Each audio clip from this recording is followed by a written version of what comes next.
Hello students. और आज हम कक्षा 6 की पाठ्य पुस्तक वसंत में दी गई कविता वन के मार्ग पढ़ेंगे। इस कविता के लेखक हैं या इस कविता के रचयिता हैं गोस्वामी तुलसीदास जी।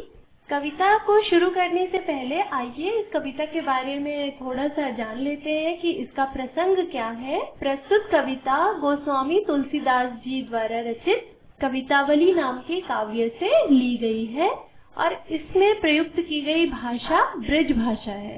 ये हिंदी नहीं है, ये ब्रज भाषा है। इस कविता के जो दोनों पद हैं वो विशेष प्रकार के छंद में लिखे गए हैं जिसे सवैया कहते हैं। जैसे दोहा होता है एक प्रकार का छंद है, सोरठा होता है, चौपाई होता है, ऐसे ही सवैया भी एक प्रकार का छंद है। प्रस्तुत कविता में गोस्वामी तुलसीदास जी ने श्री रामचंद्र जी के वन गमन का वर्णन किया है कि जिस समय वे वन को प्रस्थान कर रहे थे उस समय वन के मार्ग में अत्यधिक थक जाने के कारण सीता जी की क्या दशा थी और उनकी उस दशा को देखकर श्री रामचंद्र जी ने क्या निर्णय लिया। तो आइए अब कविता की शुरुआत करते हैं। पुरते निकसी रघुबीर बधू, धरि धीर दिए मग में डग द्वे, झलकी भरी भाल कनी जल की, पुट सूख गए मधुराधर वे। फिर बूझती है चलनो अब केतिक, पर्ण कुटी करी हो कित है, प्रिय की लखी आतुरता पिय की, अखियां अति चारु चली जल च्वे। प्रस्तुत पंक्तियों में श्री रामचंद्र जी के और श्री सीता जी के वन गमन का प्रसंग है और मार्ग में श्री सीता जी जब चलते चलते थक जाती हैं तो उनकी स्थिति को देखकर या उनकी दशा को देखकर श्री रामचंद्र जी को अत्यंत दुख होता है। इन्हीं भावों का प्रस्तुत पद में वर्णन किया गया है। आइए इसका अर्थ जानते हैं। पुरते निकसी रघुवीर बधू, अर्थात रघुवीर वधू कौन है? श्री सीता जी हैं। पुरते निकसी, पुर मतलब अयोध्यापुरी। तो जब श्री सीता जी अयोध्यापुरी से वन गमन के लिए श्री रामचंद्र जी के साथ निकली तब क्या हुआ? धरि धीर दये मग में डगद्वे, तो उन्होंने धैर्य के साथ, धीर अर्थात धैर्य, धरी मतलब धारण करके, अर्थात उन्होंने धैर्य धारण करके दये मग में डगद्वे, दये मतलब रखे, मग मतलब मार्ग, डग मतलब कदम, कदम या पैर, और द्वे मतलब दो।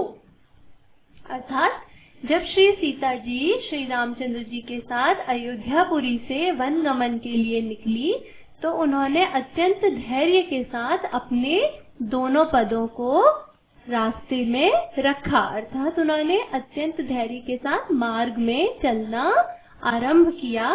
फिर क्या हुआ? झलकी भरी भाल कनी जलकी, चलते चलते झलकी मतलब दिखने लगी, भरी भाल कनी, कनी अर्थात होता है बूंदे, भाल मतलब होता है माथा, जल अर्थात यहाँ पर है पसीना या पानी।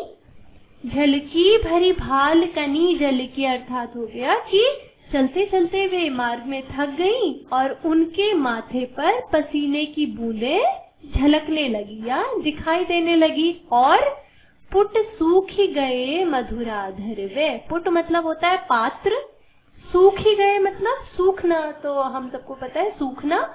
मधुराधर, मधुर और अधर, दो शब्दों से मिलकर ये शब्द बना है मधुराधर।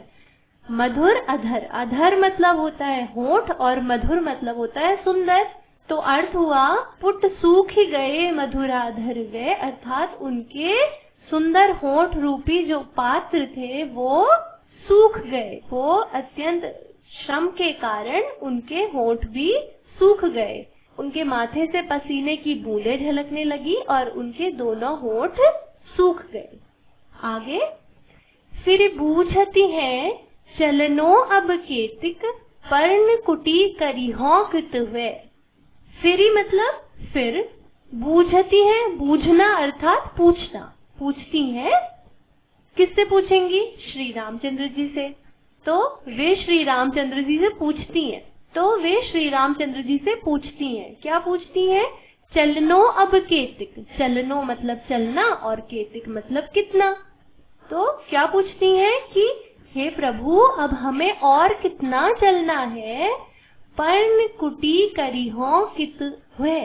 आप पर्णकुटी अर्थात पर्णकुटी, पर्ण माने पत्ते और कुटी मतलब कुटिया, तो आप पत्तों की कुटिया करिहो मतलब करेंगे या बनाएंगे, कित मतलब कहाँ। तो वे श्री रामचंद्र जी से फिर पूछती हैं कि हे नाथ, अब हमें और कितना चलना है? आप पर्णकुटी कहाँ बनाएंगे? फिर क्या होता है वो अगली पंक्ति में है, तुय की लखी आतुरता पिय की अखियां अति चारु चली जल छुए। तिय अर्थात पत्नी, लखी अर्थात देखना, आतुरता मतलब व्याकुलता, पिय मतलब हो गए, पिय मतलब स्वामी या पिया, श्री रामचंद्र जी के लिए यहाँ पर प्रयोग किया गया है पिय। तो जब श्री सीता जी ने श्री रामचंद्र जी से ये पूछा कि हे नाथ, अब कितना चलना है और आप पर्णकुटी कहाँ बनाएंगे, क्योंकि वे बहुत ज्यादा थक चुकी थी, उनके माथे से पसीने की बूंदें निकल रही थी और उनके दोनों होंठ सूख चुके थे, तो उन्होंने श्री रामचंद्र जी से यही पूछा कि अब कितना चलना है और आप कहाँ पर्णकुटी बनाएंगे। तो अपनी पत्नी, तिय मतलब पत्नी, तो अपनी पत्नी श्री सीता जी की, लखी मतलब देखकर, अपनी पत्नी श्री सीता जी की क्या देखकर? आतुरता, आतुरता अर्थात व्याकुलता। प्रिय की मतलब श्री रामचंद्र जी की, तो अपनी पत्नी श्री सीता जी की ये व्याकुलता देखकर या उनको अत्यंत श्रमित या थकी हुई जानकर क्या हुआ? अखियां अति चारु चली जल छुए। अखियां मतलब आंखें, चारु, अति चारु मतलब, अति मतलब बहुत और चारु मतलब सुंदर, तो अखियां अति चारु मतलब बहुत सुंदर आंखें। चली जल छुए मतलब जल से भर गई या उनसे जल बहने लगा। तो श्री रामचंद्र जी ने जब अपनी पत्नी श्री सीता जी की ये आतुरता या ये व्याकुलता देखी, तो उनकी बहुत सुंदर, अति चारु मतलब अत्यंत सुंदर, अखियां मतलब आंखों से जली जल छुए अर्थात जल या आंसू बहने लगे। आइए अब इसके दूसरे पद में चलते हैं आगे। जल को गए लखन है लरिका, परिखों पिय छाह घरीक वे ठाड़े, पोछ पसेऊ बयारी करो, अरु पाय पखारी हो भूभुरी डाढ़े। तुलसी रघुवीर प्रिया श्रम जानिके, बैठी विलंब लो कंठक काढ़े, जानकी नाह को नेह लख्यो, पुल को तनु बारी बिलोचन बाढ़े। तो आइए इनका अर्थ जान लेते हैं। जल को गए लखन है लरिका अर्थात जल, तो जल हो गया पानी, लखन अर्थात लक्ष्मण जी, लरिका अर्थात लड़के।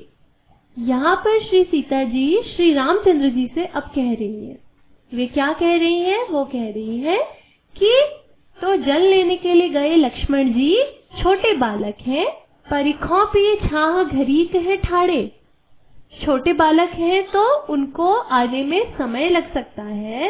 तो श्री सीता जी श्री रामचंद्र जी से कह रही हैं, परिखों पिए छाह घरीक है ठाड़े, कि हे प्रिय, प्रिय अर्थात वे अपने पति से कह रहे हैं कि हे प्रिय, आप छाह घरीक है ठाड़े, छाह मतलब छाया, घरीक मतलब घड़ी भर के लिए या थोड़ी देर के लिए, ठाड़े अर्थात खड़े हो जाइए, हुआ मतलब हो जाइए।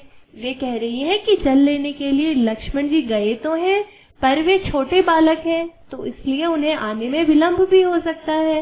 इसलिए हे नाथ या हे प्रिय या हे पिया, आप कुछ समय के लिए या कुछ घड़ी के लिए वृक्ष की छाया में खड़े हो जाइए। जल लेने के लिए लक्ष्मण जी जो गए हैं वे छोटे बालक हैं, तो उन्हें आने में विलंब हो सकता है, तो आप तब तक क्या करिए?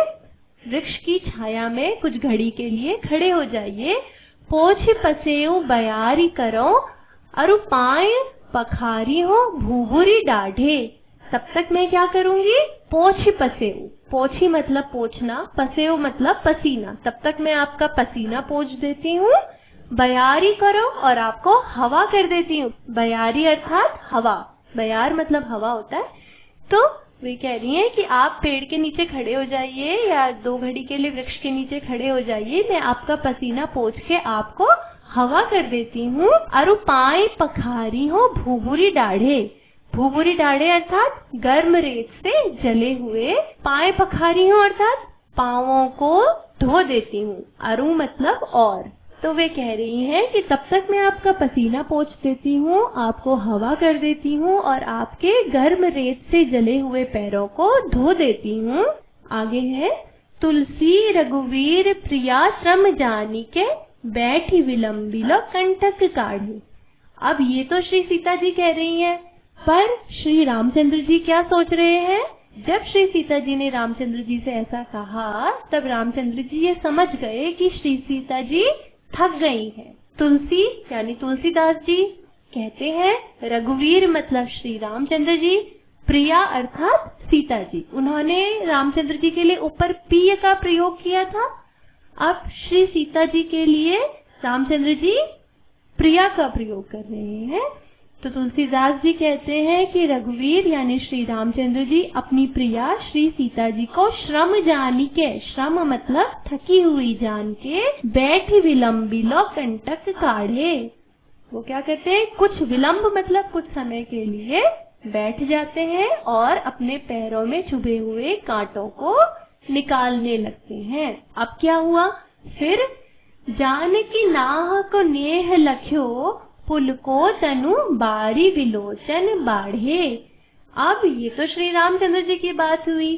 तो जब श्री रामचंद्र जी नीचे बैठ के अपने पैरों से कांटे निकालने लगे, क्योंकि उन्हें ऐसा लगा कि श्री सीता जी थक गई है, तो अब थोड़ी देर अगर वे विश्राम करेंगे तो सीता जी भी विश्राम कर लेंगी। तो उनका ऐसा प्रेम देखकर, जानकी नाह मतलब जानकी अर्थात सीता जी, नाह मतलब नाथ, जानकी नाह कौन हो गए, जानकी के नाथ अर्थात श्री रामचंद्र जी को नेह लख्यो, उनका नेह मतलब स्नेह या प्रेम और लख्यो मतलब देखकर।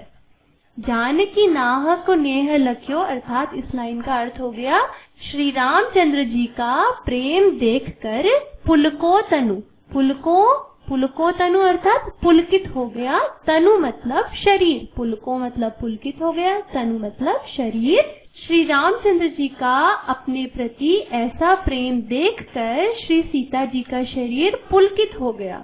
और फिर क्या हुआ, बारी बिलोचन बाढ़े, बारी अर्थात अश्रु या जल, यहाँ पर अश्रु के लिए या आंसुओं के लिए बारी प्रयोग हुआ है, वैसे बारी मतलब जल भी होता है। बारी बिलोचन, विलोचन अर्थात नेत्र या आंखें, और बाढ़े मतलब बहने लगे। तो जब श्री रामचंद्र जी का श्री सीता जी ने अपने प्रति ऐसा स्नेह या ऐसा प्रेम देखा, तो उनका शरीर पुलकित हो गया और उनकी आंखों से आंसू बहने लगे। तो आज के भाग में हमने वन के मार्ग में कविता का अर्थ जाना। अब इस कविता के प्रश्न उत्तर हम अगले भाग में करेंगे। Thank you.